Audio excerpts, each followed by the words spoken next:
Bueno, buenos días para todos. Muchísimas gracias a los organizadores INTA y CREA por invitarme a participar. Y bueno, y qué lindo empezar a hablar de clima después de estas lluviecitas que hemos tenido, de 20, 30 milímetros después de que tuvimos en este día. Así que fantástico para charlar de clima. Y para empezar a hablar de cómo van a ser las condiciones climáticas para la campaña de la gruesa, de lo que se viene, vamos a estar pensando cómo se están acomodando todos nuestros jugadores a nivel planetario.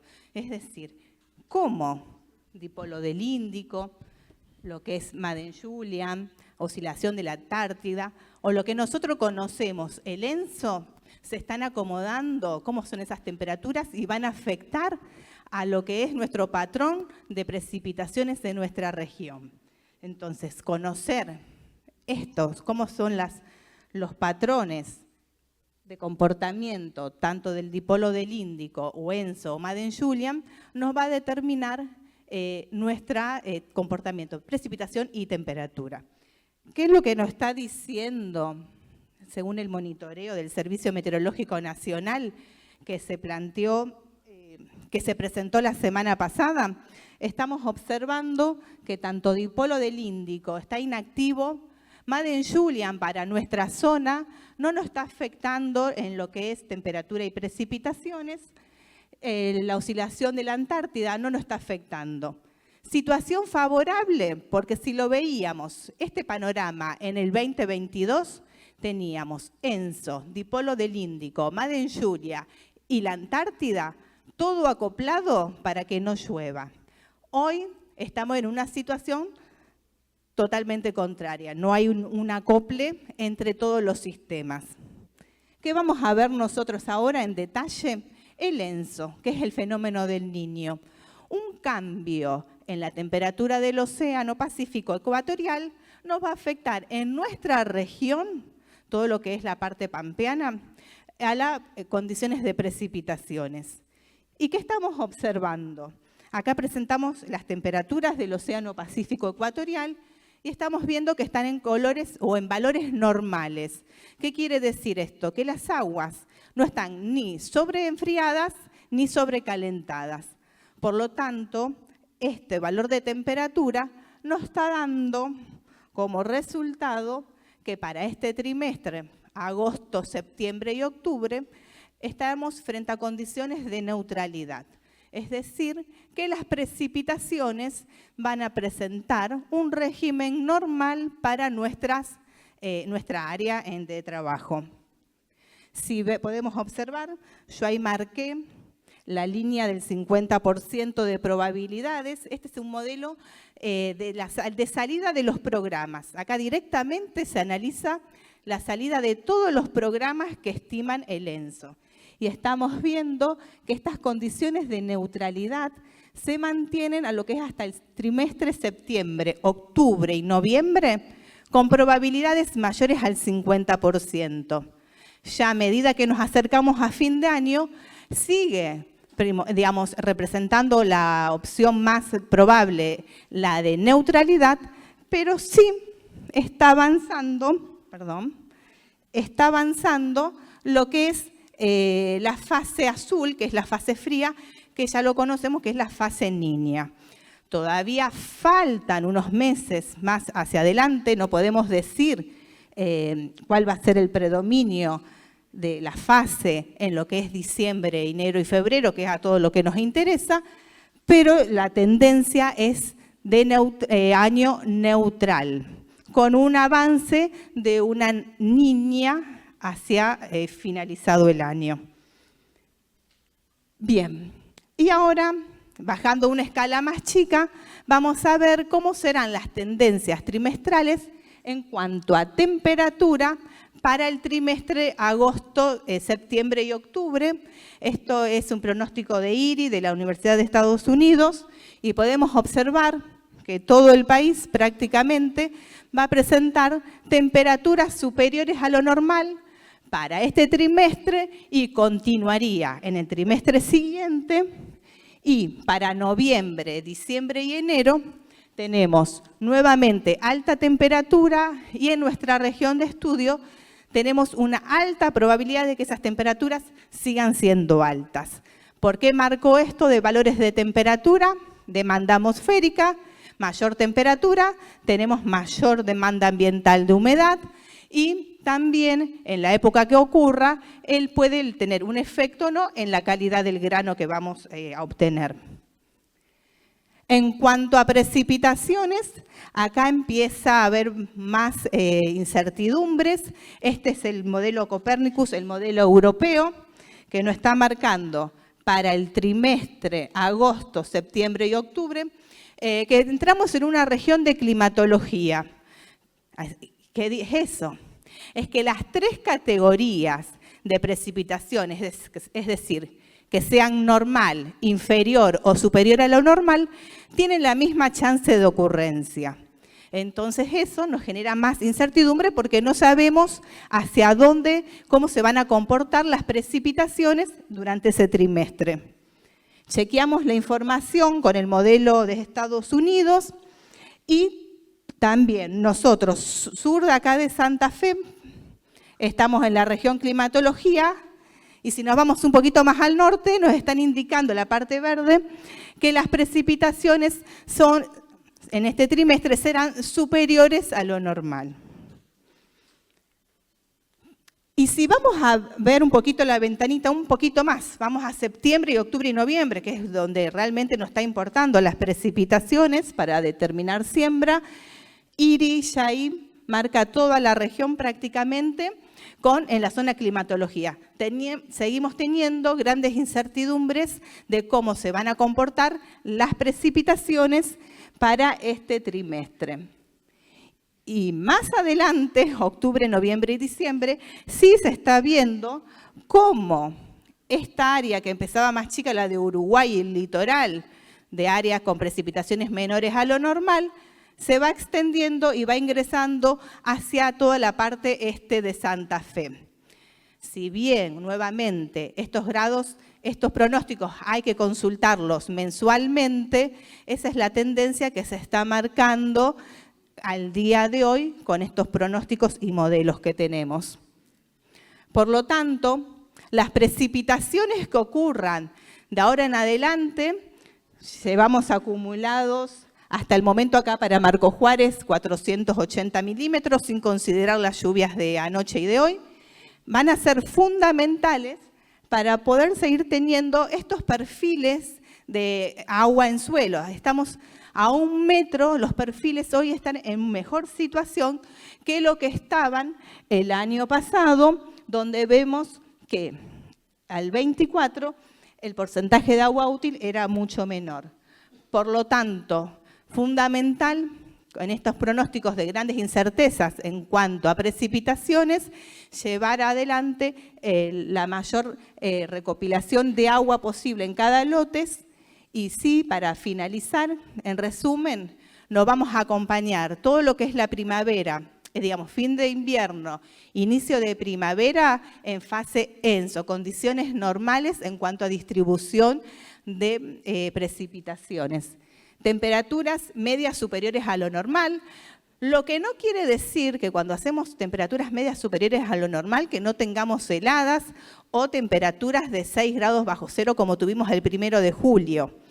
Cuando sumamos todos los promedios, las temperaturas medias o las que estuvimos tuviendo en estos últimos días, hace que el promedio vaya hacia arriba. Es decir, no porque tengamos temperaturas superiores a lo normal, no vamos a tener heladas tardías. Podemos llegar a tener algunas heladas tardías. Y para las precipitaciones de agosto, septiembre y octubre, nuevamente estamos en una región de climatología. Las 3 categorías tienen la misma chance de ocurrencia. Así que bueno, con estos pronósticos, muy buena siembra e inicio de campaña de gruesa. Muchas gracias. Veo la sala bastante llena, gente detrás, así que un placer estar nuevamente exponiendo todos los datos de lo que es CREA. Son muchas empresas que están dentro del movimiento y hay una base de datos que viene de años, histórica, nosotros recopilamos datos hasta la campaña 2000-2001, donde hay datos a nivel ya de productor, datos a nivel de lotes, y bueno, y con esto es lo que construimos por ahí la parte histórica de información para proyectar o por lo menos tener datos y poder abordar las nuevas campañas, ¿no? Acá está un poco el resumen de lo que es CREA. Fíjense que hay durante 25 campañas, hay prácticamente casi 7 millones de hectáreas físicas. Cuando tomamos el doble cultivo son casi 9 millones de hectáreas distribuidas en los distintos CREA, ¿no? Ahí hay 20 CREAs que están, que son los que aportan a cada campaña sus datos. Pasando un poco a lo que es la rotación histórica de los CREAs, fíjense que año tras año, no los quiero tapar, pero año tras año la rotación prácticamente viene siendo estable, ¿no? Lo que es la parte de maíz, sea temprano o tardío de segunda, lo que es soja prácticamente está en el 40% de la superficie en todos los años, y lo que es trigo soja o trigo cebada o trigo maíz mantiene más o menos un 30%, y lo que es maíz temprano y maíz tardío el otro 30%, ¿no? Un poco cómo se compone a lo largo de la historia. Fíjense que a lo largo de la historia del año 2000 al año 2025 prácticamente la superficie de las empresas que tenemos recopiladas subió casi al doble, o sea que hay una mayor cantidad de información en los últimos años, ¿sí? Ahí está. ¿Qué vemos? En esta ya está un poco cómo es la distribución de cada una de los cultivos en porcentaje, ¿no? Y lo que vemos en la campaña 24-25, que fue la última que abordamos, que pasó, la única variante fue más que nada la disminución de lo que es el maíz tardío versus el temprano, aportado esto por el problema de chicharrita que hubo en general y el temor a que siga apareciendo, las alarmas y demás. Bueno, esa fue un poco el cambio de tendencia de la última campaña. Si no, prácticamente el maíz temprano y tardío viene variando en los últimos 15 años, pero se viene manteniendo una relación, ¿no? Lo que es en las proporciones de cultivos dentro de los CREA, fíjese ya para lo que es la campaña 24-25, algunos CREA siguieron apostando a lo que es, a ver cuál era ahí está. Algunos CREAs siguieron apostando a lo que fue el maíz tardío, como lo ven, ¿sí? O sea, escaparon a lo que es el problema de chicharrito, no lo vieron que había una fuerte tendencia en esa zona. Son la zona norte de Buenos Aires prácticamente, más al sur, no son zonas del norte, pero siguieron manteniendo la relación, ¿no? de proporción de cultivos. Ya abordando lo que es soja, puntualmente, que es lo que se trata el bloque, tenemos dos gráficos o dos historiales, ¿no? Uno es la parte de los rendimientos medios que tenemos en soja de primera y soja de segunda a nivel CREA por las campañas. Esto es un promedio prácticamente de casi 200.000 hectáreas de las últimas campañas. Para que ustedes tengan una idea, son alrededor de 100, 120 de soja de primera y entre 80 y 100 de soja de segunda, depende del año, pero son datos bastante consistentes. Hay prácticamente un valor casi de 10.000 datos ahí metido a nivel de lotes de 50 hectáreas, de 100 hectáreas, pero son datos, ¿sí? Y esto es mostrando, a ver si aparece ahí, la gráfica, a ver,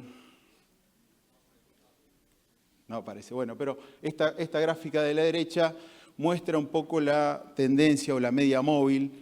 Aquella es la media de cada año, el cuadro de la izquierda, y el de la derecha es la media móvil, donde vamos viendo cómo va evolucionando tanto los rendimientos de soja de primera y segunda en lo que es CREA, ¿no? Y desde el año 95-96 hasta lo que es la fecha, prácticamente los datos de ganancia de rendimiento fueron casi de los 50 kilos en soja de primera y unos 40 kilos en soja de segunda, ¿no? O sea, hay una ganancia anual, llámese por manejo, llámese por cambio varietal, llámese por mejoras en lo que es nutrición, pero todo el tema de manejo y la parte genética han ayudado a que esto a que esto vaya aumentando.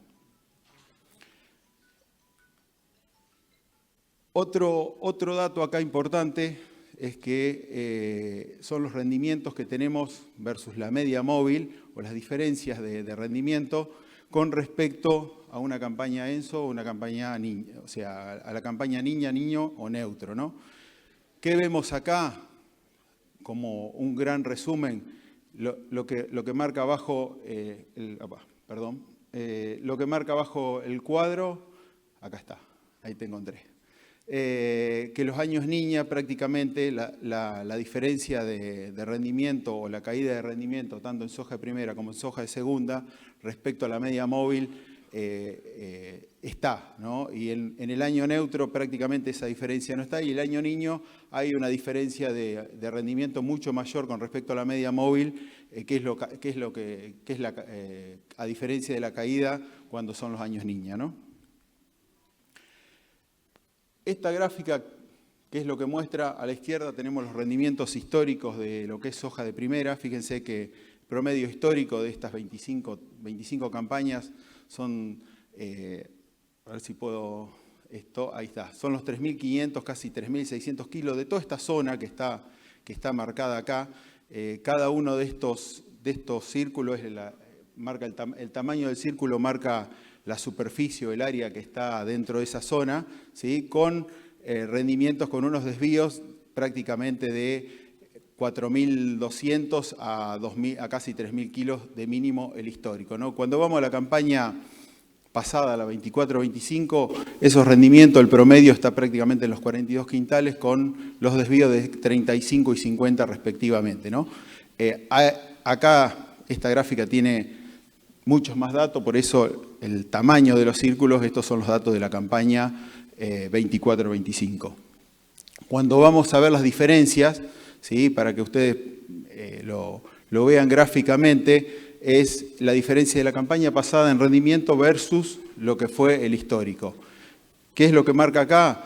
Todo lo claro que está por acá está debajo del rendimiento promedio histórico. Y todo lo que está verde oscuro son las zonas donde tuvieron mayor rendimiento la campaña pasada versus el rendimiento histórico. Se marca toda esta zona acá, ¿sí? Zona de Marco Juárez, Las Rosas, el Trébol y parte de lo que fue norte de Venado Tuerto, al este de Venado Tuerto, ¿sí? Son todos los datos que están por encima, casi les diría 1.000 kilos por encima de la media histórica. Para lo que es soja de segunda, lo mismo, ¿sí? Vemos el histórico de soja de segunda con los rendimientos, una media prácticamente de los 2.900 kilos y la campaña pasada fue de 3.500 kilos, ¿no? Esa diferencia se traduce en que, bueno, hay zonas donde los rendimientos fueron muy buenos, estuvieron por encima de los 4.000 kilos y algunas zonas como estas de acá, que incluye los datos de la red, que ayer veíamos a qué se debe, bueno, son algunos datos de lotes que sufrieron o problemas de seca o que en algún daño climático. Puntualmente estos datos corresponden a la campaña pasada, a una zona donde tuvo granizo y bueno, por eso los rendimientos son un poco menores, ¿no? Lo mismo acá en la zona de Arenales y lo que sería un poco norte de Buenos Aires, fue una zona donde estuvo afectada por el estrés hídrico y térmico durante el momento de llenado. Y esto, volvemos a lo mismo. ¿Cuánto es el promedio de rendimiento por encima de la media histórica de la campaña pasada? Fueron 560 kilos, ¿no? Y donde se marcaron las diferencias mayores a 1.000 kilos con respecto a la media histórica fue toda esta banda. Y ya hay más salteado en cuanto a zonas donde estuvo por encima de los 500, entre los 500 y 1.000 y por debajo de la media histórica.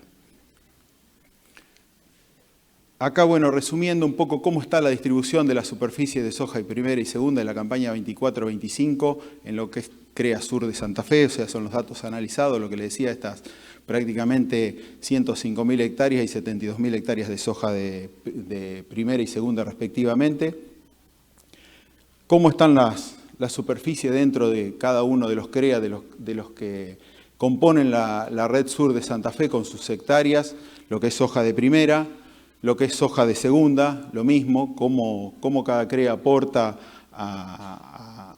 sus datos a esta gran nube de información para los análisis. Ya pasando a lo que es la parte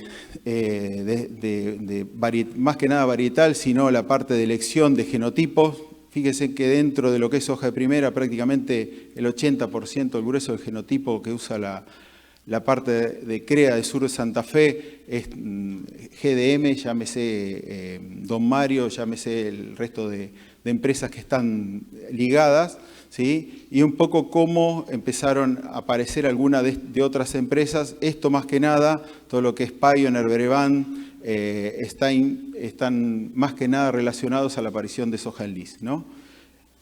Cuando vamos a las variedades más sembradas, yo puse acá las 10 variedades más sembradas dentro de lo que es soja de primera.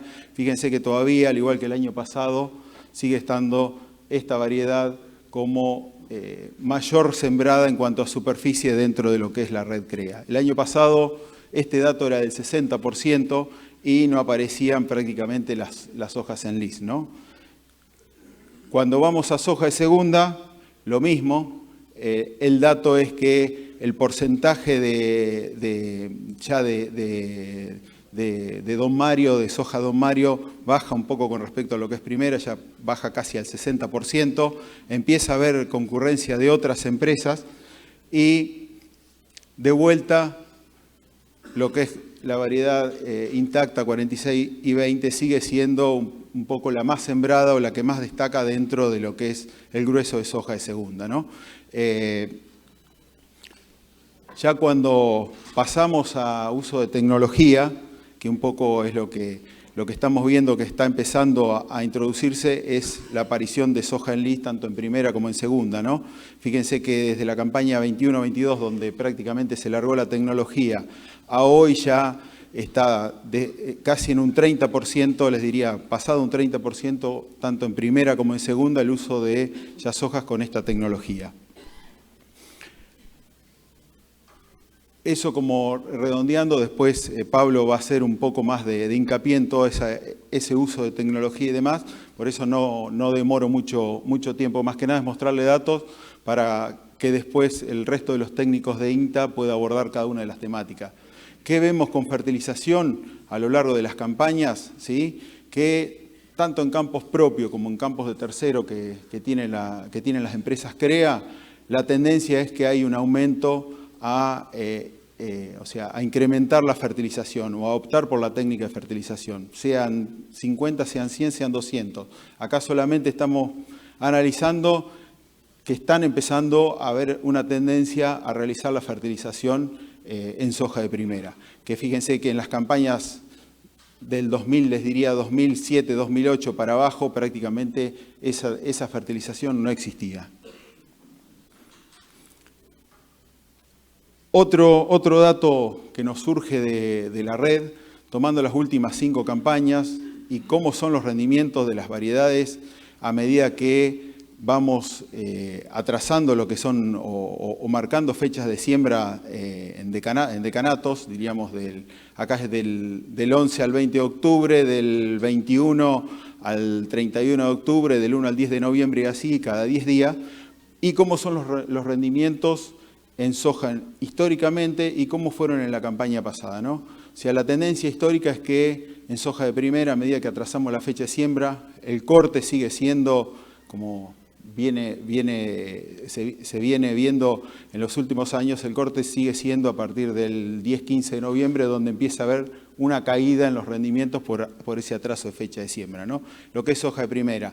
En esta campaña particular, eso se extendió prácticamente a siembras de mediados a fines de noviembre en soja de primera. ¿Esto atado por qué? Porque en general este año en la zona lo que fue enero fue muy seco y las hojas que se sembraron un poco más tarde atrasaron ese periodo crítico y empezó a caer ese periodo crítico ya a fines de enero, principios de febrero, donde comenzaron las grandes precipitaciones en todas las zonas, lo que es la zona sur de Santa Fe, ¿no? Y cuando vamos a soja de segunda, también el histórico de las fechas de siembra marca que a partir del 10 de diciembre en adelante empiezan a caer los rendimientos en forma más bien fuerte, y todo lo que es anterior a lo que son las fechas del 10 de diciembre, los rendimientos son medianamente estables. ¿Qué pasó esta campaña? Hubo prácticamente una estabilidad en cuanto a rendimientos, hubo variaciones, pero el tema fue lo mismo que en soja de primera. Los lotes por ahí de segunda, que se atrasó la fecha de siembra, sea por falta de humedad, por exceso en algunos lados, porque fue muy variable eso, no penalizaron tanto por la aparición de estas precipitaciones grandes en lo que fue fin de enero en algunas zonas y en otras ya recién a comienzos de febrero, ¿no? Otro dato que surge del análisis de datos, ya más para esta campaña puntualmente, fíjense que el grueso de superficie sembrada dentro de lo que son los datos de CREA, dentro de las superficies CREA, pasan a ser los grupos 4 medio, ¿no? O sea, hay alguna dispersión hacia un grupo 4 largo, hay alguna dispersión hacia un grupo 4 corto, pero tanto en primera, a ver si lo encuentro, no aparece. Ahí estamos. Tanto en primera como en segunda, fíjense que los mayores porcentajes de superficie son de grupos 4 medio, o sea que ya está como instalado el grupo 4 medio dentro de lo que es la región, ya hay un manejo bastante acertado en cuanto al grupo, a esos grupos de madurez, y fíjense que los rendimientos prácticamente, amén de que sean muchísimo más datos los que hay de los grupos 4 medio versus el resto de los grupos, no desentonan en los rendimientos promedio, ¿no? O sea, estos no son datos balanceados, pero son datos promedio de toda la nube de datos CREA. Otro dato importante que es lo que viene surgiendo y que por ahí puede tener un poco de auge es el uso o no de fungicida. Acá solamente hicimos una breve división de qué lotes tienen fungicida en enfermedad de fin de ciclo y qué lotes no tienen fungicida en fin de ciclo, para soja de primera y segunda, ¿no? Independiente si fue en R3, R5, si se usó un producto de dos principios activos, 3 principios activos, lo que sea. El tema es fungicida o no fungicida.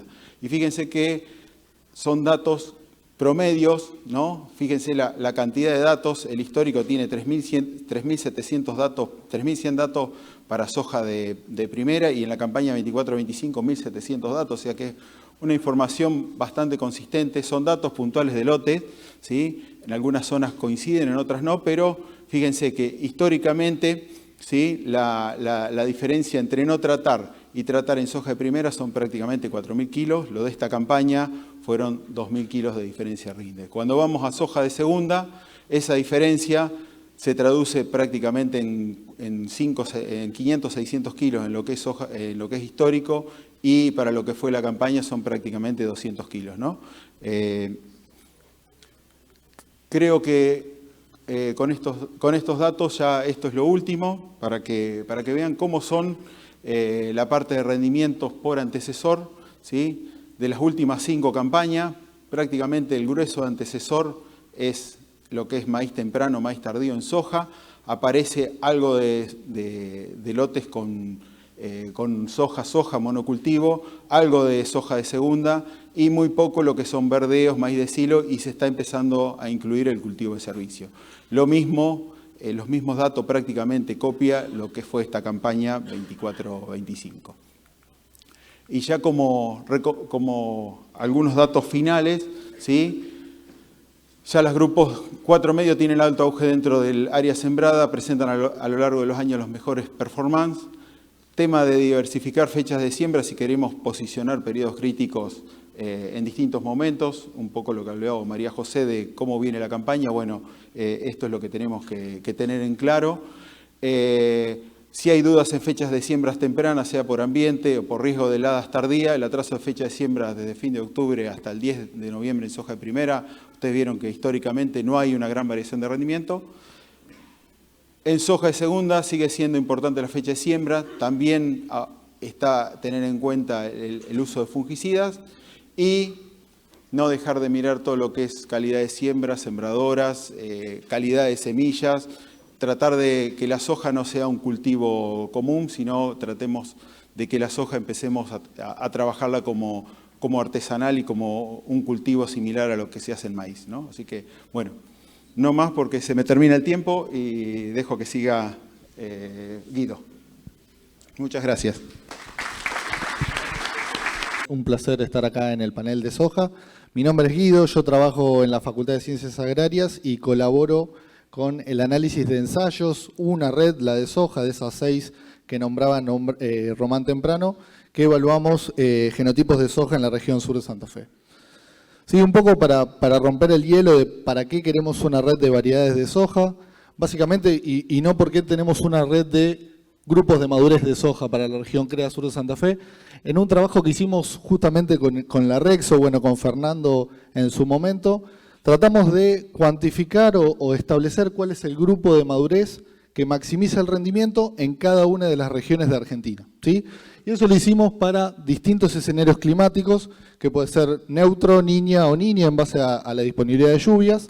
Y si uno separa, si vemos el mapa acá, que a ver si me avivo cómo es el puntero, lo voy a hacer con el dedo. Si uno separa acá lo que tenemos es el mapa y distintos colores indican distintos grupos de madurez. Colores más azules son grupos de madurez más cortos, colores más tirando a rojo son grupos de madurez más largos. Si nos paramos, ¿a dónde tengo que apuntar? Allá.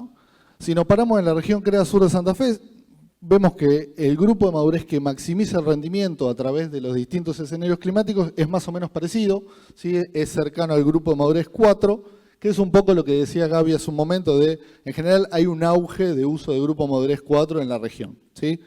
Entonces, vamos a evaluar grupo de madurez 4 en esta red de evaluación de variedades, ¿sí?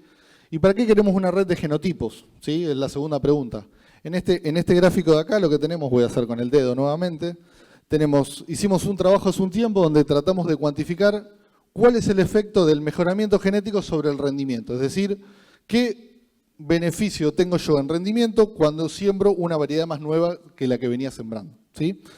Y esto acá lo que tenemos es rendimiento, está estandarizado, pero imagínense que es rendimiento bajo y rendimiento alto, en función del año en que una variedad se hizo comercial por primera vez, que le vamos a llamar año de liberación al mercado o introducción.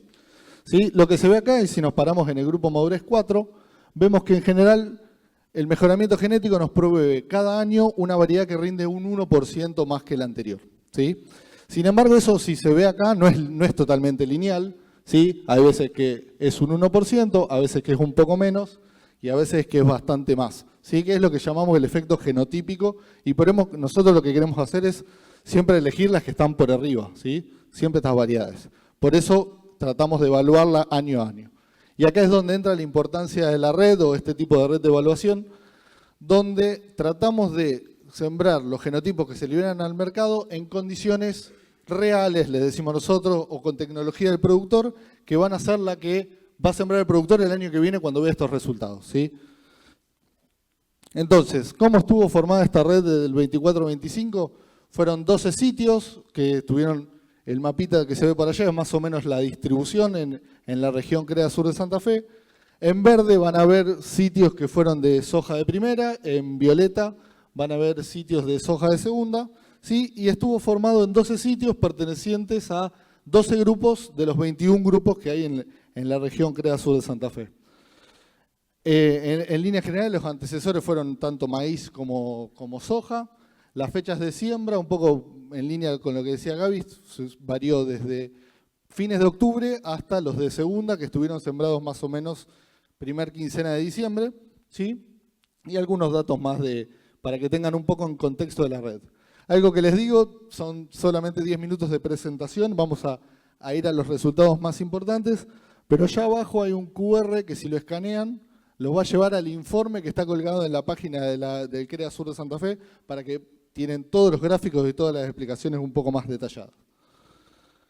En esos 12 sitios sembramos 11 genotipos, ¿sí? Que son los de distintas empresas semilleras que vemos el logo por acá. Todos fueron grupos madurez 4 y todos fueron con tecnología Enlist. Ese es el pool de genotipos que evaluamos este año. Yendo a cómo se hacen los ensayos, muy rápidamente, no vamos a entrar en demasiado detalle, pero son ensayos en franjas, ¿sí? De aproximadamente entre 200 y 300 metros de largo. El ancho de las parcelas es una maquinada, básicamente entre 8 y 10 surcos. Y el diseño que hacemos es un diseño que se llama con testigo repetido. Lo que ven ahí en gris es un testigo que lo usamos para tener algún tipo de confianza estadística cuando queremos decir que una variedad es distinta o no que la otra, no solamente en kilos absolutos. Y a su vez evaluamos, acá en verde, un testigo región, que le decimos que es una variedad ampliamente sembrada en la región CREA Sur de Santa Fe, ¿sí? Hacemos un montón de análisis, ¿sí? Básicamente primero lo que hacemos es limpiar los datos para poder después analizarlo. No vamos a entrar mucho en detalle, pero sí sepan que hacemos 4 análisis fundamentales. Por localidad, tratamos de ver si hay un genotipo que gane o no en distintas localidades. Un análisis a través de toda la región CREA Sur de Santa Fe y a su vez analizamos el ranking de soja de primera contra soja de segunda, ¿sí? Vamos a los resultados, que es lo más importante. En esta tabla de acá lo que se ve son, en la parte de arriba son todas las localidades y en la parte de filas tenemos todos los genotipos que evaluamos, ¿sí? Les anticipo algo. ¿Cómo se lee esta tabla cuando lean el informe? Si una localidad ven que no tiene ningún color el dato de rendimiento, significa que los genotipos no fueron distintos entre sí. Por más que uno que vea que 200 kilos más o 200 kilos menos, para la estadística esos genotipos rinden lo mismo, ¿sí? Y solamente lo que vimos fue que en la localidad de Centeno, que son estos colores que se ven acá, ese grupo de variedades presentaría un comportamiento superior, ¿sí? Cuando hicimos el análisis en general, ¿sí? Que es un poco como deberíamos estar mirando estos datos, vemos que hay un grupo de variedades, de 5 variedades, que mostraron un comportamiento estadísticamente superior al resto de los genotipos, ¿sí? Y cuando hicimos el ranking, acá tenemos soja de primera y soja de segunda, cuando hicimos el ranking para soja de segunda solamente, vemos que los genotipos no hay demasiada diferencia entre ellos cuando los sembramos en ambientes de segunda, ¿sí? Acá abajo lo que van a ver son algunos datos estadísticos, que básicamente es el promedio del lote o cuestiones más generales, pero para que sepan, este rango de ambientes o esta red varió entre 2.000 kilos hasta 6.000 kilos, ¿sí? Esos son el rango de ambientes que exploramos con todos los ensayos.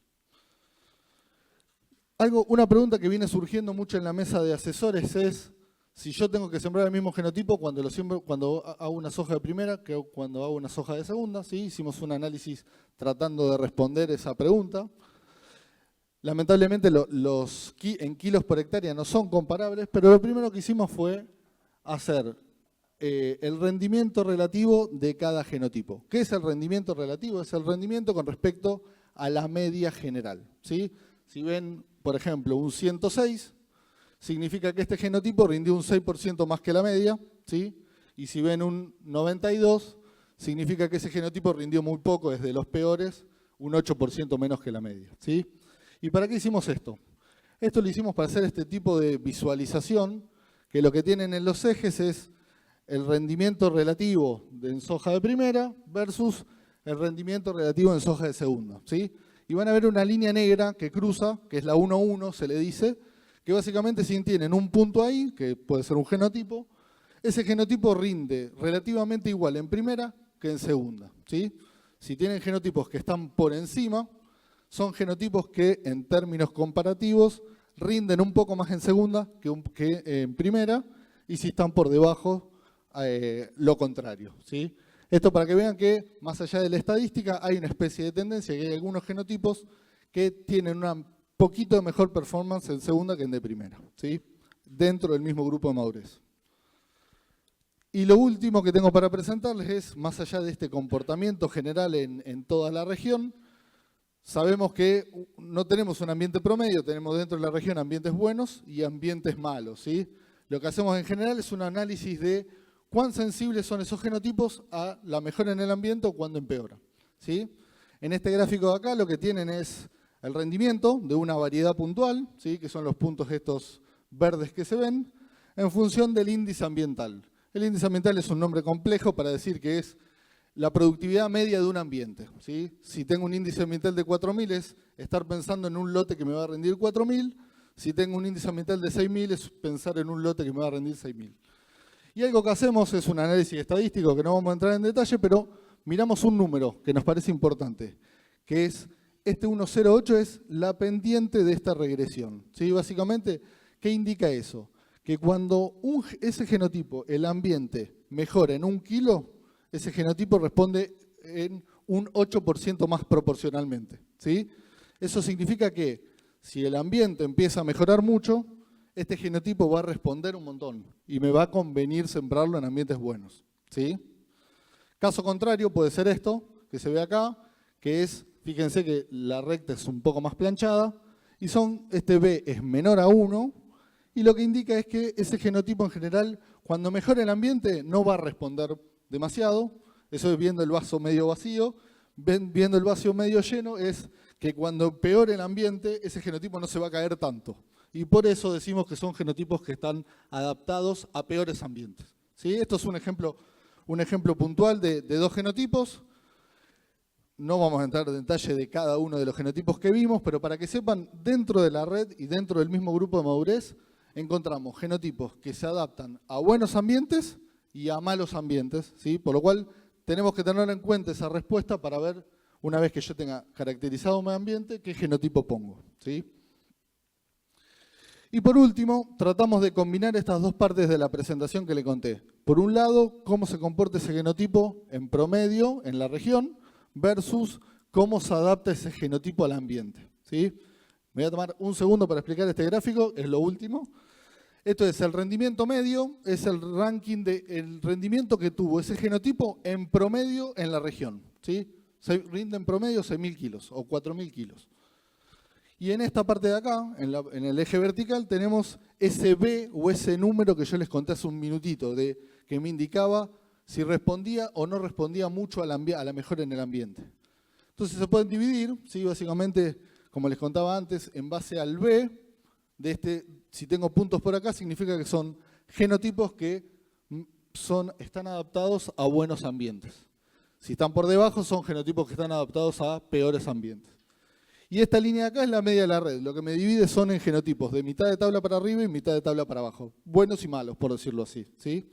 Cuando ploteamos todos los genotipos que evaluamos, ¿sí? Se ve una imagen como esta. Después van a ver en maíz probablemente un gráfico similar, donde vemos que hay genotipos que son de alto rendimiento, que son los que tengo que elegir probablemente, en buenos ambientes, y otros genotipos que tienen buen rendimiento y están adaptados a mejores ambientes. O sea, tenemos la oferta para distintos ambientes dentro de la región, y esto es un poco pensando para adelante y un poco con lo que decía María José de que se viene un año neutro, probablemente vamos a estar bastante afectados por la condición hídrica o cuánto va a llover, en qué momento.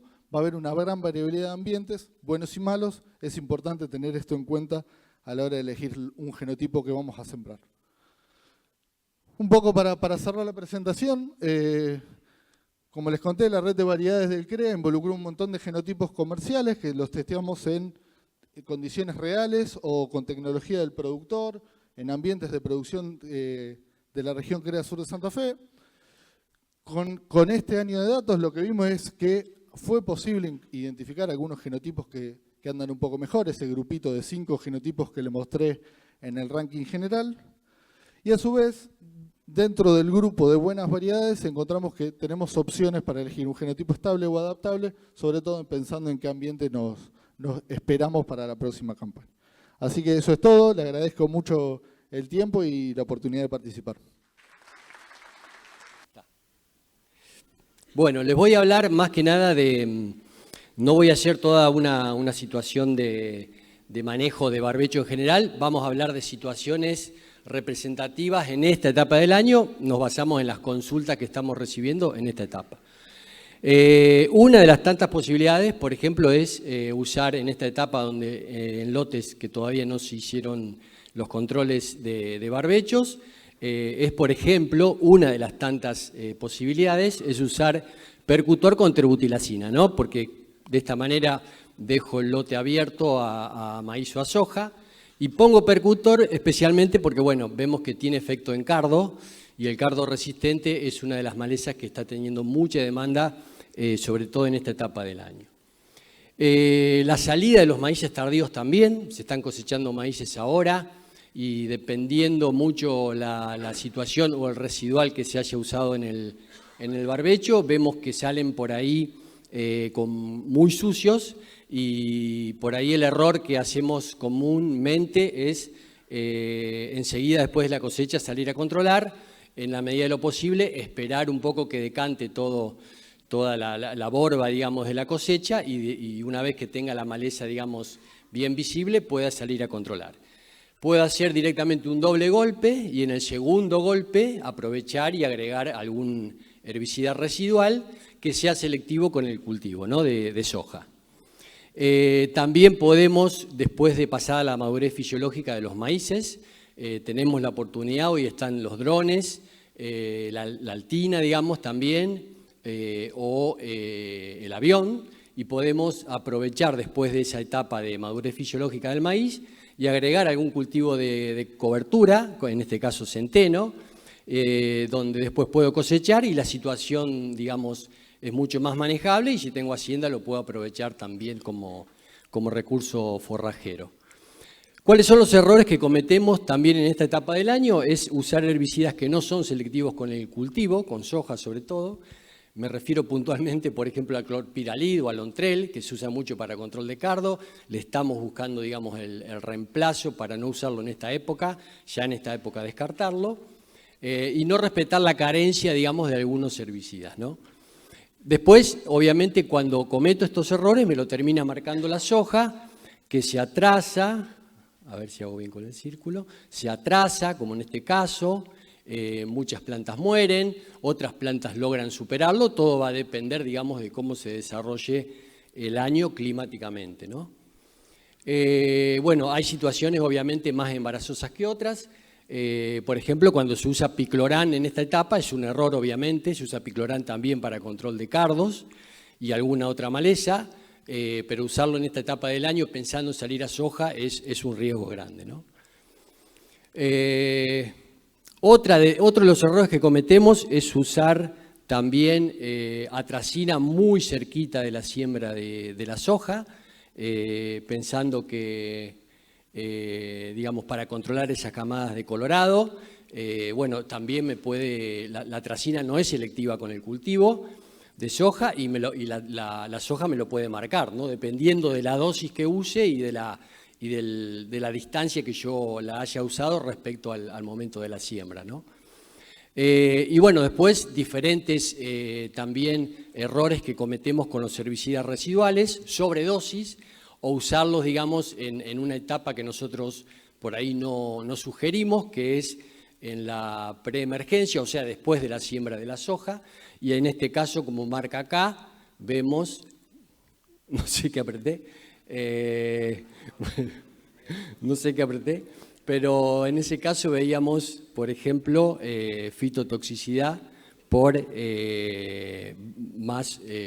2 o más modos de acción, ¿no? Bueno, no sé qué toqué. A ver si me soluciona.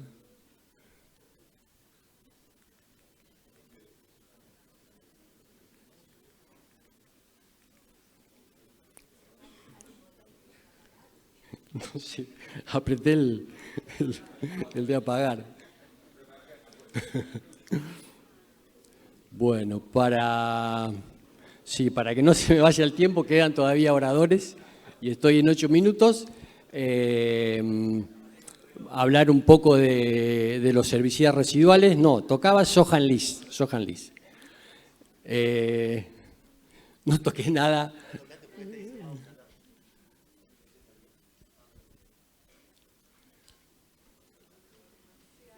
Sigo así no nos perdemos.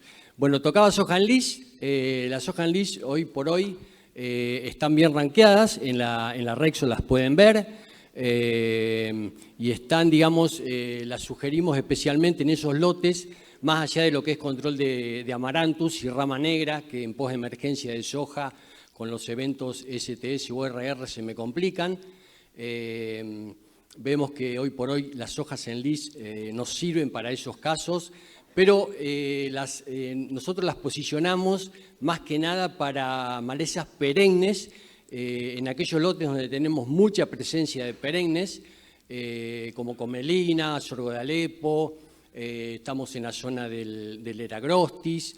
Entonces, en ese tipo de malezas, digamos, pensar en sojas en lis está muy bien, digamos, porque nos va a permitir, digamos, sortear ese problema de malezas perennes. Les repito, como comelina, sorgo de Alepo, que por ahí, digamos, son hoy por hoy malezas muy difíciles de controlar en los eventos comunes que tenemos, que no son en lis, con los herbicidas de posemergencia, ¿no?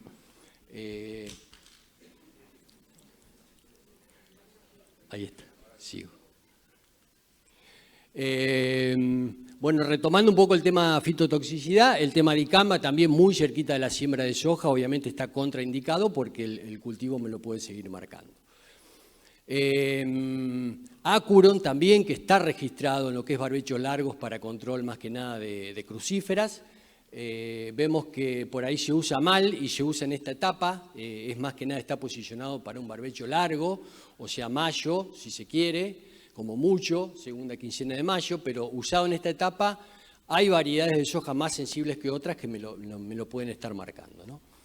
Y después otro tema de fitotoxicidad importante y otro error que cometemos es usar mezcla de inhibidores PPO que por ahí no se recomienda, como el uso, por ejemplo, de sulfentrazone en septiembre y flumioxacin en octubre, y después cuando no llueve lo suficiente y no alcanzan a degradarse, y obviamente, fíjense en este caso, la condición del suelo, poca cobertura, obviamente, van todo de pechito los residuales, entonces la soja obviamente me lo termina marcando, ya les digo, en situaciones límites, sobre todo cuando no llueve, ¿no? O es un ambiente seco. Bueno, todo el tema conilla, vemos que también por ahí se hacen los tratamientos muy tardes y hoy por hoy vemos que el alaucifen, digamos, o el Elevor, como marca comercial de este producto, anda muy bien en lo que es control de rama negra. Esa rama negra que ya en segunda quincena de agosto comienza, digamos, a estirar la vara floral. Vemos que en este caso es el tratamiento Pixaro, digamos, es la mezcla de alaucifen con fluroxipir. Y bueno, el control de rama negra en este caso es muy bueno, lo estuvimos midiendo. Voy pasando porque me queda poco tiempo. Bueno, y muy cerquita de la siembra, en lugar de usar dosis muy altas de 2,4-D, para no tener tanta carencia, puede usar este producto, alaucifen, digamos, el Arilex, y puede hacer un doble golpe directamente con Paraquat, ¿no? Bueno, no quería dejar de nombrar los inhibidores PPO de tercera generación que vienen a sumarse, digamos, al mercado. Son muy buenos, con Ale Brunori lo estuvimos probando. Uno de ellos es epirifenacil, marca comercial es Rapidicil o Empera, que vemos para que son, como les decía, inhibidores PPO de tercera generación. Controlan no solamente hoja ancha, sino también gramíneas, andan muy bien. Tienen una carencia con respecto a soja muy baja, si se quiere, no son herbicidas residuales, pero para situaciones donde tengo colorados pasados de tamaño, o rama negra o gramíneas como leucine, por ejemplo, pasadas de tamaño, puedo considerarlos y es una posibilidad que andan muy bien. Epirifenacil y tiafenacil también, ¿no?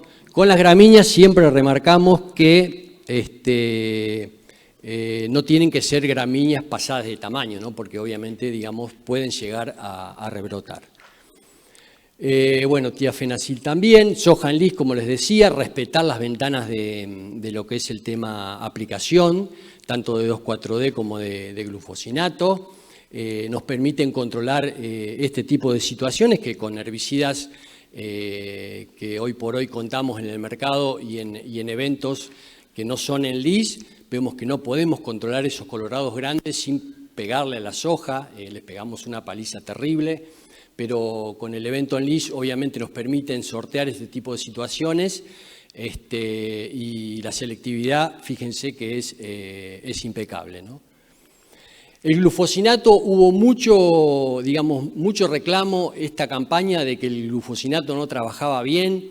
Y bueno, nosotros por ahí nos cansamos de ser reiterativos en cómo usar el glufosinato. Primero la dosis, de acuerdo al tamaño de la maleza. Después los acompañantes. El glufosinato no es un herbicida, digamos, sistémico. Tiene una translocación muy baja.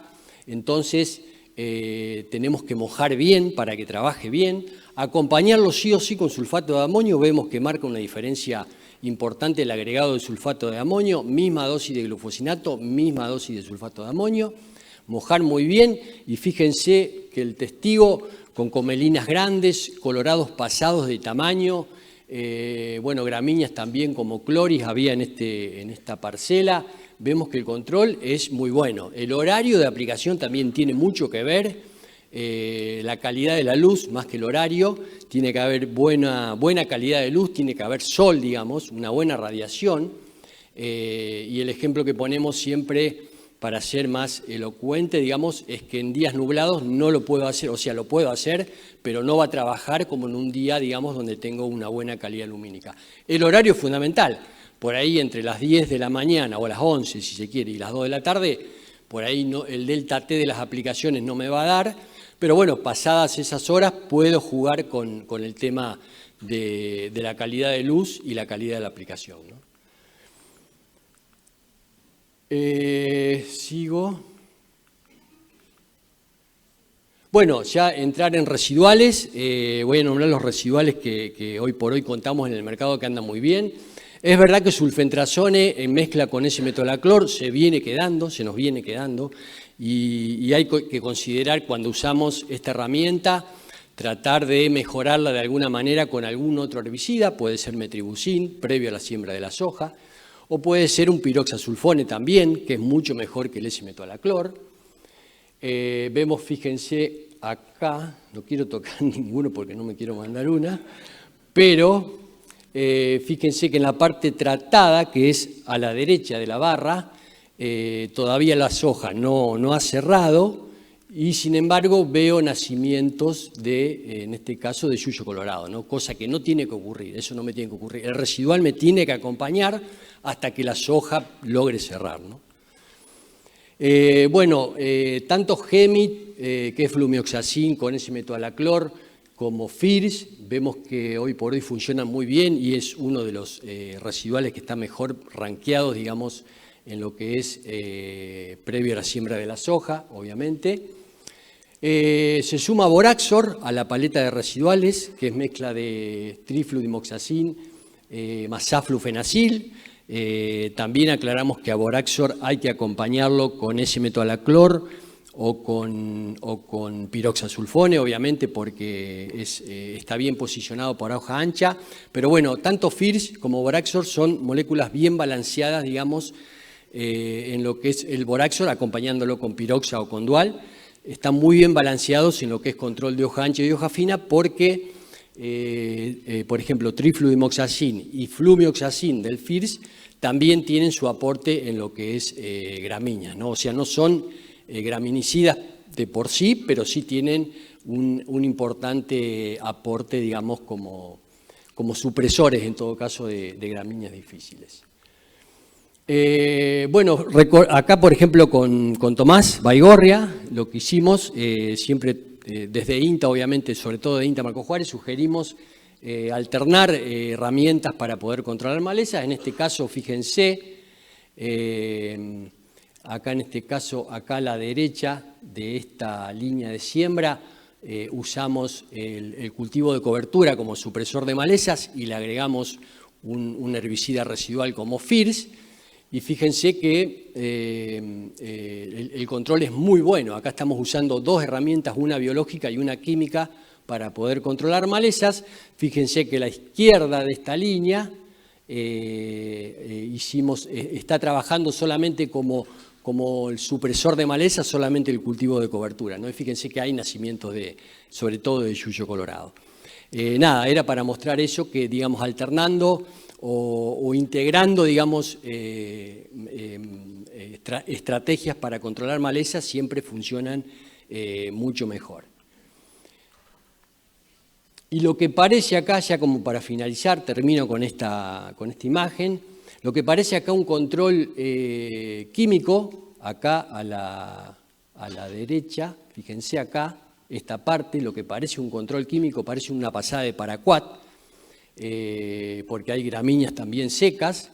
Es un implemento que estamos probando, lo está probando Tomás Baigorri, acá Marco Juárez, es un carpidor mecánico adaptado, digamos, a pasar en situaciones de cobertura. Esto fue pasado en el mes de noviembre y fíjense que el efecto fue inmediato. Fíjense que están las pasadas de ese carpidor. Este es un implemento mecánico que está pensado para pasar en situaciones de cobertura. Y fíjense que trabajó muy bien. Ahí se notan bien las líneas de la pasada, fíjense. Y la verdad que es una herramienta, digamos, la nombro porque es una herramienta superadora a lo que es por ahí un disco, que caemos en esa, por ahí pasar un disco o pasar una diamantada, que vemos que por ahí perturba mucho la cobertura del suelo y no queremos caer en esa, pensamos que ahí sí estamos atrasando, pero no, la nombro porque es una herramienta importante, digamos, y viene a sumarse a lo que es control de malezas, no solamente, digamos, de manera química, ¿no? Así que nada, con esto termino. Muchas gracias y disculpa por el error.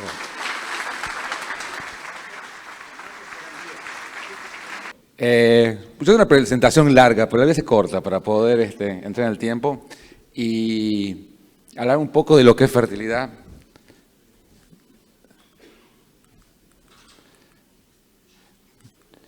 Voy a hablar de lo tuyo, Pablo. Ahí está. Tengo un montón de slides que se las dejo después para que la tengan ustedes y la vean, pero por ahí pensar un poco acerca de cuando hablamos de fertilización y fertilidad de cultivos y pensar un poco más allá del sistema, del cultivo en sí. Podemos hablar de fertilizante, qué fertilizante que usamos en soja, por una solución definitiva, pero la solución a la fertilidad es un problema mucho más grande, ¿no? Hay una construcción urbana acerca de que hay un productor sojero. No existe el productor sojero exclusivo, existe el productor que hace muchas cosas. Entonces, pensar solamente en la soja, parar en la soja, es una punta, un pedazo de la decisión que voy a tener para poder hacer. Pero en realidad estoy trabajando en un sistema de producción. Y todas mis decisiones, bueno, ahí hablan de malezas recién, son consecuencia de malas decisiones en el sistema de producción, malas rotaciones, no mantener el suelo cubierto, etc. Por eso voy a empezar a charlar un poco hablando de lo que es los sistemas de producción. Y voy a poner, este es el mapa que hace el INTA todos los años. Este es el mapa de cultivos hecho con relevamientos. Y lo que está puesto a la derecha son la distribución de los cultivos de verano, lo que está puesto a la izquierda son los cultivos de invierno. Y lo que ven ahí es mucho azul y mucho verde acá. El azul es maíz, el verde es soja. Hemos mejorado un poco los maíz los últimos 5 o 6 años. No mala por qué. Pero lo que está puesto allá es mucho marroncito, hay poco verde y mucho marrón. Los marrones son barbechos. Y ese es el principal problema que tenemos en la sustentabilidad de los sistemas nuestros.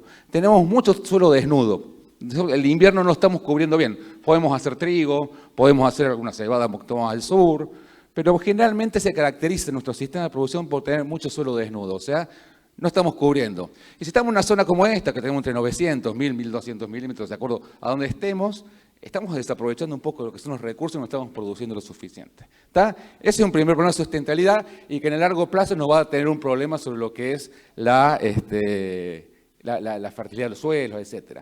Yo les voy a mostrar los resultados de un ensayo que hicimos en Olivero, pero en una zona parecida acá, son suelos menos parecidos, más o menos alguna característica, en donde comparamos durante 16 años, les he mostrado los resultados de 16 años, en un ensayo de larga duración, que es la única forma que yo tengo de poder ver cómo son estos cambios, cómo van evolucionando, ¿no? Desde un monocultivo de soja, y pusimos un cultivo de cobertura metido al medio, un maíz, soja, trigo, soja, nada muy extraño, ¿no? Más que poner un cultivo de cobertura y hacer rotaciones más intensas, ocupar más el suelo. ¿Está? Fíjense que 0,39 significa que ocupo el 40% del año con cultivo, o sea que el otro lo tengo todo desnudo, es un monocultivo.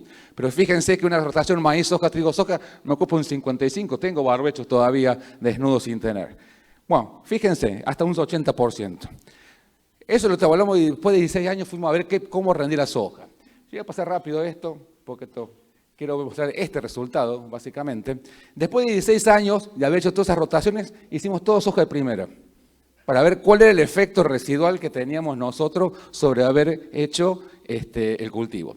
Y fíjense el resultado. Fue la campaña la anterior a la seca, fíjense que fue un año niña, fíjense que los resultados máximos son 3.000 kilos de soja, no fue un alto, pero fíjense que esto es después de 16 años de hacer monocultivo de soja, nos rindió 2.500 kilos. Y decía, bueno, el año fue seco, estuvo bien. Pero fíjate que cualquiera de las alternativas en las que nosotros habíamos hecho algún tipo de rotación superó significativamente a lo que fue el cultivo de soja. O sea, que rotar, ocupar el suelo es importante, y esa historia de que nosotros medimos infiltración, medimos la cuestión física del suelo, la cuestión química del suelo, se ve manifestado en que el cultivo ve algo ahí, y sobre todo en un año seco. Estuvo bueno verlo en un año seco esto para ver cuál es la historia. Es el primer mensaje, ocupemos el suelo. El segundo, fíjense que acá, que tenía un cultivo de cobertura soja, ocupaba casi el 70%, te diría yo contento, ocupo el 70% del año con el suelo, 10 puntos. Pero fíjate que no rindió tanto como haber puesto otros cultivos y haber diversificado. O sea que a mí lo que me interesa no es solamente cubrir, sino diversificar. Y esto te va manifestando en que los mayores rendimientos que obtuvimos en la soja de primera por ese efecto residual que teníamos en COS. Entonces, ese es el primer resultado, cubrir y diversificar. ¿Estamos? Eso me va a afectar el comportamiento del suelo, que agarremos la mejor variedad, que elijamos todo lo otro, va a generar un mejor ambiente. ¿Está? Bueno, tengo 3 minutos, sé que en 3 minutos, aténete. Vamos a hablar de la parte de la nutrición general. No tengo más el aire, le voy a hablar de lo que quiero yo hablar acá en 3 minutos. Tenemos un montón de deficiencias. Nuestros mapas de deficiencia de nutrientes muestran esto, de izquierda a derecha. La de izquierda siempre es materia orgánica, fósforo, potasio, zinc. Lo que está acá es lo que está prístino. Hay un mapa nuevo que no lo puse acá. Pero mientras más amarillo y más rojo, peor está. Y es algo lógico. Cuando hacemos agricultura continua, no que tengamos animales y podemos obligar de otro tipo de cosas, vamos a tener algún tipo de degradación. Y si no fertilizamos o no reponemos los nutrientes, vamos a tener. Yo estaba viendo la estadística que mostraste vos acerca de que se fertilizaba soja, la soja primera se fertilizaba poco. Hay una trampa ahí. La trampa está en que muchas veces se fertiliza más el maíz y el trigo y la soja tiene los efectos residuales, o sea que la estamos castigando. Y segundo, que la pregunta principal es, cuando yo pregunto, ¿fertilizo o no fertilizo? Sí, fertilizo. ¿Cuánto fertilizo? ¿No? Y estoy aplicando lo suficiente. Porque muchas veces yo pongo y no estoy aplicando lo suficiente. ¿No? Entonces, rápido. Tenemos esta deficiencia, Tenía mucho para mostrar, ¿eh? Estos son los requerimientos de nutrientes que tiene el cultivo. O sea, son todos los nutrientes que tiene el cultivo soja y maíz, son promedios, no vamos a hablar de cuánto es esto, podemos hablar un montón.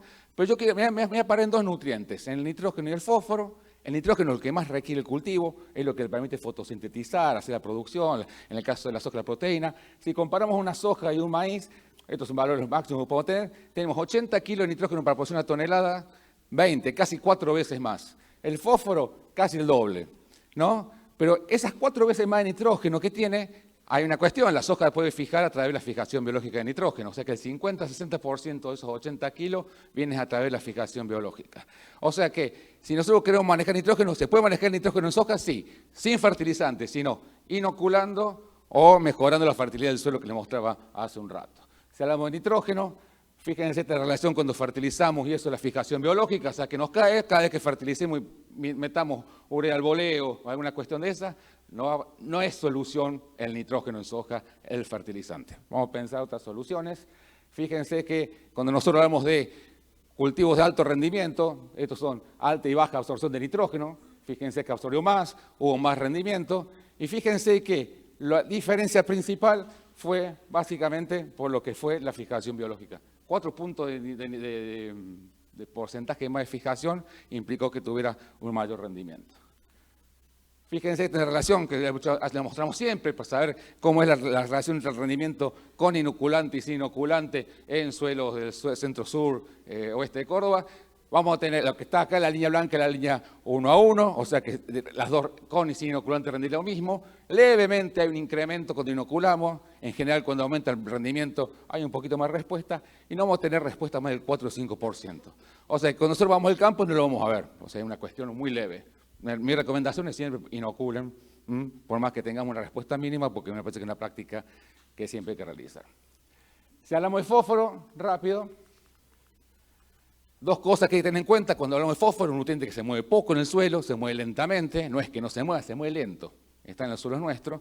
Cuando nosotros vemos la respuesta de fósforo, nuestro indicador es el análisis de fósforo del suelo, 20 centímetros, fósforo Bray, hay umbrales, el umbral es un nivel por encima del cual no tenemos respuesta, generalmente en los cultivos entre 15 y 18 partes por millón, por abajo responde todo, aumenta la probabilidad de respuesta, pero cuando nosotros tenemos un suelo que está complicado con el tema fósforo, hay dos cuestiones que tenemos que tener en cuenta. Esto tiene que ver con el sistema de producción. Primero, que tengo que sostener la respuesta del cultivo. O sea, tengo que hacer que el cultivo responda a la fertilización con fósforo, porque va a tener respuesta. Y la segunda cuestión es, ¿tengo ganas de que se recupere ese suelo? Que es la recomposición de la fertilidad fosfatada, que es lo que llamamos la construcción. Entonces, hay dos conceptos. El primero es sostener básicamente la demanda. Entonces, por eso, me quiero pasar algo. Cuando vemos, nosotros son 3 sitios, dosis de fósforo acá, promedio de 2 fertilizantes, y generalmente con dosis entre 7 y 10 kilos de fósforo, ¿no? Fósforo elemento, no P2O5. Fósforo elemento es lo que nos está sosteniendo la demanda. Esa dosis es la dosis que usamos en el arrancador. Por eso cuando nosotros vamos y usamos un arrancador de 50, 60 kilos de fosfato monoamónico, sostenemos la demanda del cultivo. Nunca vamos a tratar de recuperar la fertilidad del fósforo del suelo. ¿Está? Y bueno, siempre el arrancador un poquito menos siempre. La segunda pregunta es, ¿sostengo en largo plazo? Esto es resultados de CREA Sur Santa Fe, estos son los ensayos de larga duración que tenían, que están todavía algunos. Fíjense, esto es, pongo fósforo por encima de 0. Si está por debajo de 0 significa que estoy poniendo fósforo por debajo de lo que el cultivo extrae, o sea, estoy haciendo minería.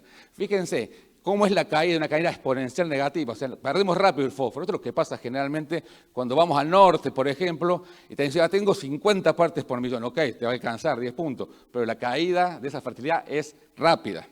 Ahora, si yo pongo por encima, pongo un poquito más de fósforo que lo que extrae el cultivo, o sea, más allá de esa dosis de arrancador que tenemos este tipo de respuesta lineal que es lenta, no es exponencial, o sea, no se recupera a la misma velocidad en estos suelos.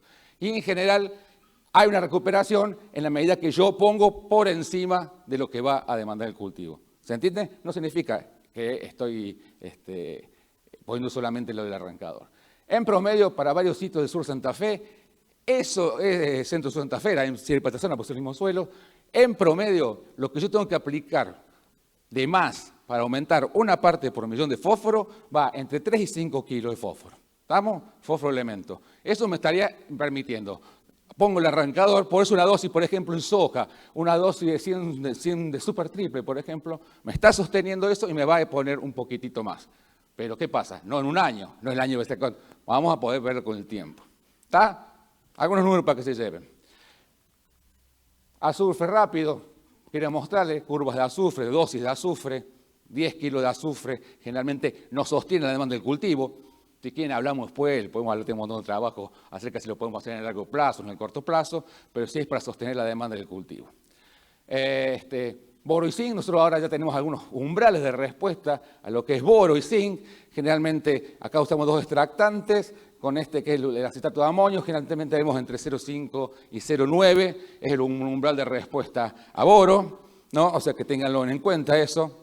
Yo he visto un montón de análisis y siempre dan por debajo de uno todo, o sea que es un tiempo. Pero sostengamos los otros también, mejoremos el contenido de agua, o sea que no vamos a solucionar con un nutriente que vengamos así toda la producción de un cultivo de soja. ¿Está? Esto es boro, esto es zinc, no tenemos en soja, pero tenemos respuesta. Esto es tanto en trigo como en maíz, nos da umbrales diferentes, lo cual nos da una idea de que si tenemos menos de una parte por millón de zinc en soja vamos a tener. Y lo que quiero cerrar es con esto. No, esto vamos a pasar largo. Tengo un montón para echarle, miren. El potasio. Yo traigo acá como una signo de pregunta. Esto vino últimamente. Y lo que ha pasado generalmente, ¿cuál es el mensaje que tienen generalmente ustedes? Que el potasio, la Argentina, los suelos tienen, son materiales ilíticos, tenemos un montón. Bueno, lo que ha pasado generalmente es que vi el mapita que se ponía un poquito más amarillo con el potasio. Hicimos, esto es nuevo, recién publicado. Acá varios cultivos para buscar algún tipo de umbral. Acá metimos varios cultivos. Pero el umbral que nos daba de potasio estatal con acetato de amonio es que entre 100, cerca de los 200 partes por millón, teníamos algún tipo de respuesta. O sea, baja para acá. O sea, por debajo para la izquierda, por debajo del 90 significa que el cultivo respondía.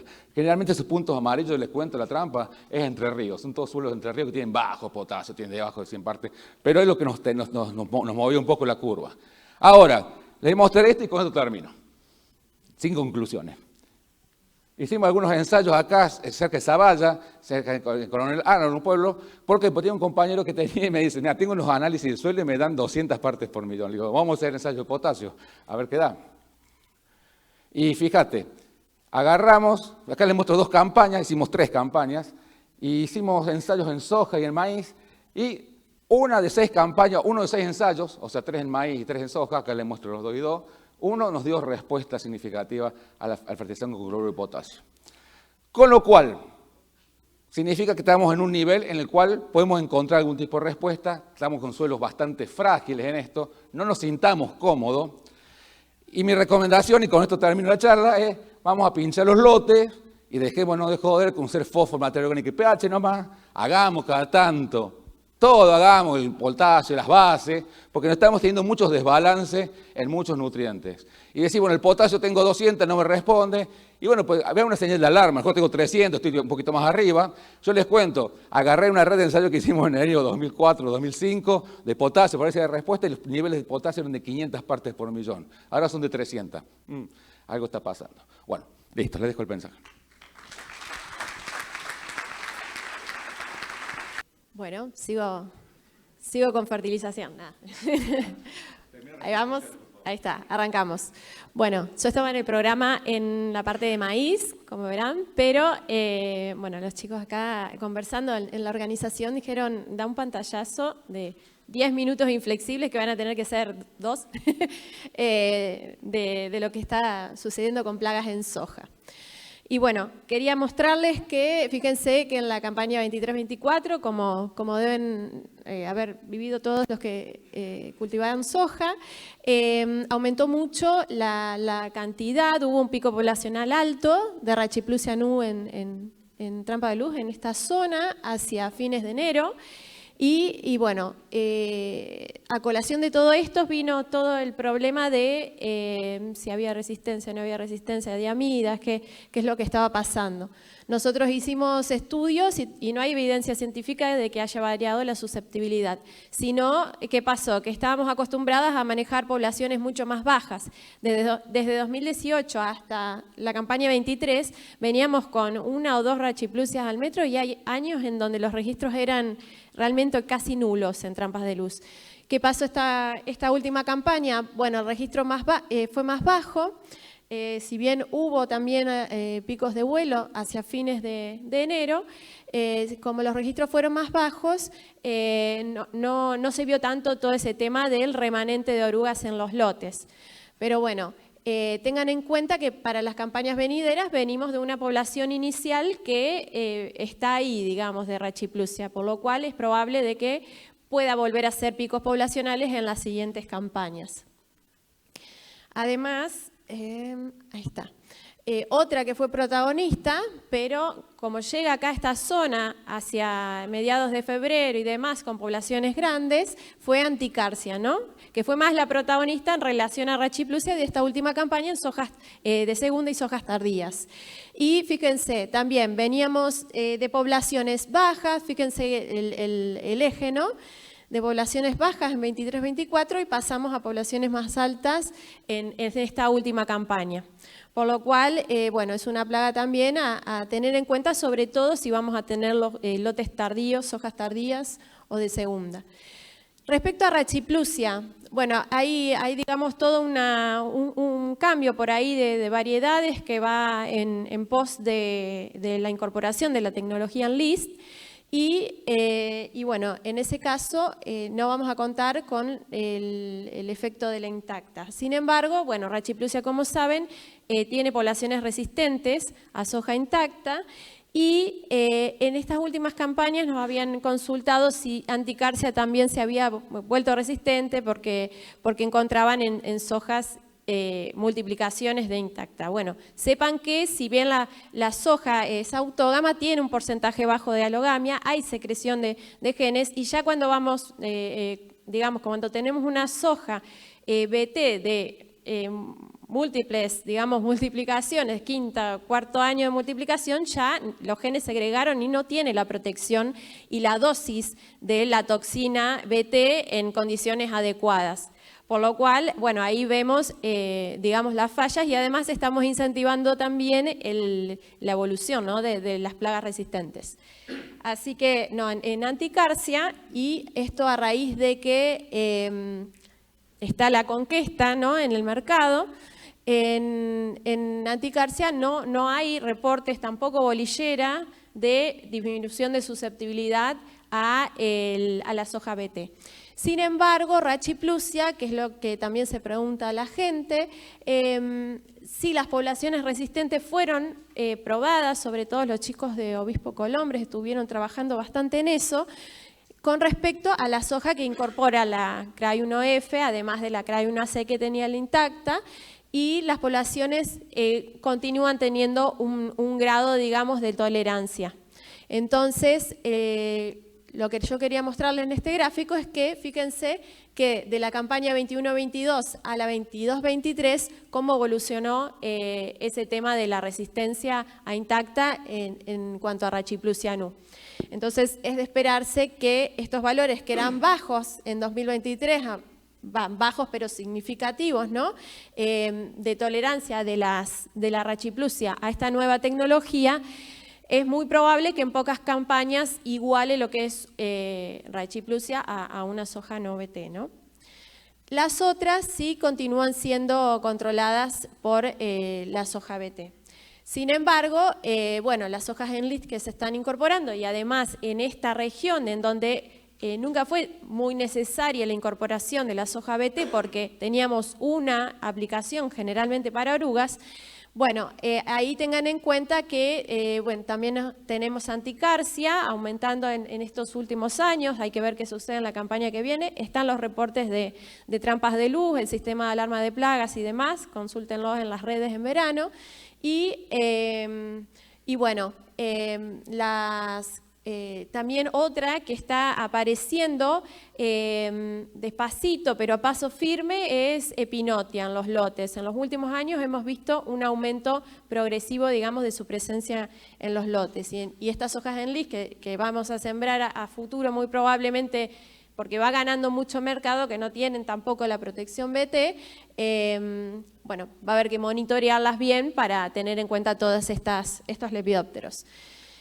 Y bueno, también pasa que la eficacia de control suele ser alta, digamos, del 80 al 100%, pero tengan en cuenta que con poblaciones de 7, 8 orugas no es lo mismo esa eficacia, el remanente que podemos tener, que cuando tenemos poblaciones de 25, 30, 35 orugas al metro lineal, como tuvimos en las campañas anteriores. Si bien ese remanente, que queda muchas veces de 3 orugas al metro y demás, no, digamos, tengan en cuenta más bien los nacimientos y no tanto, digamos, un remanente de orugas bajo que uno estaba acostumbrado a aplicar y no ver ni una oruga después de la aplicación en el lote. Tengan en cuenta que si hay 1 o 2 orugas no tiene implicancias en rendimiento en soja, ¿no? Y después, bueno, me dijeron los chicos también, un pantallazo rápido de lo que está sucediendo en Chinches porque aumentaron mucho las poblaciones en esta última campaña. Bueno, en Chinches la bibliografía cita que además de haber una correlación positiva con la soja sembrada de primera en lo que son lotes de segunda, también es importante la población fuente, ¿no?, inóculo. Y ahora hasta el día de hoy, en mi casa que vivo acá cerca del campo, digamos, está lleno de chinches. Por lo cual partimos de una población, sobre todo en Esara viridula, bastante superior a la de los últimos años. Y los umbrales, tengan en cuenta que no tienen que ser tomados tan taxativamente, sino depende también mucho, como son umbrales bajos en Chinches, depende mucho de lo que es la logística, ¿no?, y el manejo de los lotes que tengo. porque si voy a demorar, por ejemplo, una semana, yo sé que en coordinar una aplicación demoro 4 o 5 días, una semana, bueno, tener en cuenta, tener con cautela, digamos, los umbrales, y sé que inmediatamente puedo salir a aplicar porque ya tengo eso agilizado, bueno, puedo tomar, digamos, con más holgura estos umbrales. Y esta campaña que pasó tuvimos hasta 30 a 45 individuos al metro de chinches nosotros acá en ensayos con pérdidas importantes de rendimiento. Y bueno, un punteo de condiciones para el manejo de chinches para cerrar. Bueno, volver a sacar el paño del galponcito que estaba tirado por allá atrás, hay que monitorear con paño vertical a partir de R1. Antes la chinche no arriba, generalmente el lote, es a partir de reproductivo, ¿no? La merma de rendimiento es decreciente con el avance de fenología en la medida que avanza, y así también lo demuestran ¿no? los umbrales, el cultivo a medida que avanza en fenología es menos susceptible, ¿no? A partir de R4 en adelante. Puede haber reinfestación de lotes vecinos, esto pasó bastante esta campaña de lotes que se habían controlado, uno va y observa que hubo un buen control, ¿no? Pero después se cosechó un lote vecino de maíz o demás y se reinfestó el lote. Y cuando vamos, a veces es tarde y se produjo un daño importante. Durante el llenado de grano también se produce merma de rinde. Tenemos ensayos aplicados hasta en R6 y hemos detectado también mermas de rendimiento con poblaciones importantes. Las ninfas, bueno, mayores a 5 milímetros tienen capacidad de perforar las vainas, por eso nosotros consideramos, al igual que en el caso de foliadoras mayor a 1,5 milímetros, en chinches las ninfas mayores a 5 milímetros y las de último estadio tienen la misma capacidad del adulto de causar el daño. Por eso se considera ese tema. Y Piezodorus, en realidad, en la zona más de Santa Fe, generalmente el complejo está más balanceado hacia Piezodorus que hacia Nesara. Esta campaña en Nesara fue predominante, pero tengan en cuenta que todas las especies no tienen la misma capacidad de daño y que Piezodorus es más dañina que Nesara viridula. Y son plagas móviles. Por lo cual generalmente cuando uno pulveriza en el momento adecuado suelen contaminarse con insecticida porque se mueven bastante en la planta.